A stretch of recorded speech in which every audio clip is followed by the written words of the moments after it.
હવે જે આ બહુપદી આપી હોય એની એમ કે આપણે કિંમત મેળવવી હોય એનું ઉદાહરણ આ 2-4 ઉદાહરણ આપ્યા છે 3 તો કેવી રીતે થાય એ જોઈએ. એટલે આપણે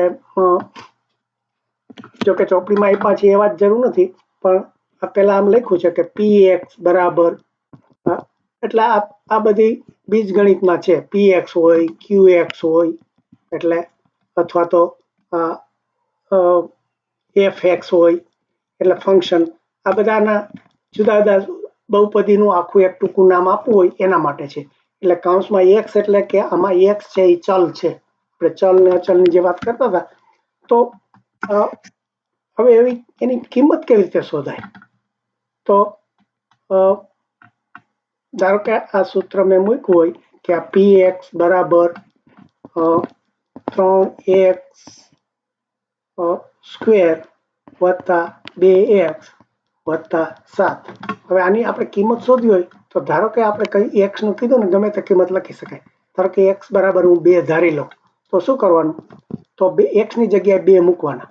એટલે 3 પછી આ 2 છે એની માથે 2 ની ઘાત વત્તા 2 આ x ની જગ્યાએ 2 મૂકી દઉં, માથે કોઈ ઘાત નથી અને વત્તા 7 ના 7 જ છે. બસ આને 7 સ્વરૂપ આપું તો આ 3 ગુણ્યા 2 ની માથે 2 ની ઘાત એટલે 2 ગુણ્યા 2 અને વત્તા આ 2 ગુણ્યા એક જ વખત છે એટલે 2 વત્તા 7 એટલે બસ આ 2 દુ 4 તેરી 12 વત્તા 2 દુ 4 વત્તા 7 એટલે આનો જવાબ 16 ને 7 23 આવે. એટલે આ px ની કિંમત આજે આખી બહુપદી છે એનો જવાબ 23 આવ્યો. એટલે આવી રીતે આપણે x ની ગમે તે જુદી જુદી કિંમતો કેવી રીતે મુકાય આપી હોય એના ઉપરથી શોધી શકાય. એટલે એના તમારે જે 3-4 દાખલા છે બસ અહીંયા હું ગણતો નથી, પણ એ રીતે તમારે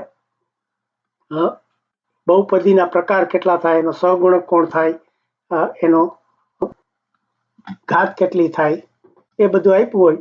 પછી એના જો એક કિંમત આપી હોય તો કિંમત ઉપરથી એની આ જે 3 જે આ જે 3 સૂત્રો છે આ 7x એમાં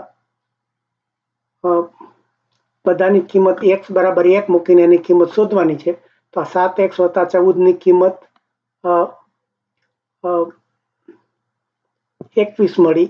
પછી આ જે આ બીજું સૂત્ર છે એની કિંમત આ બધી કિંમત મૂકતા એની કિંમત 14 મળી. પછી આ ત્રીજું છે એમાં x ની કિંમત બધી મૂકતા છેલ્લે 10 જવાબ મળ્યો. એટલે આ તમારે ગમે તે આપ્યો હોય એ x ની કિંમત મૂકીને ગુણાકાર કરતા આવડવો જોઈએ. એટલે બહુ સહેલું છે, એમાં કંઈ વધારે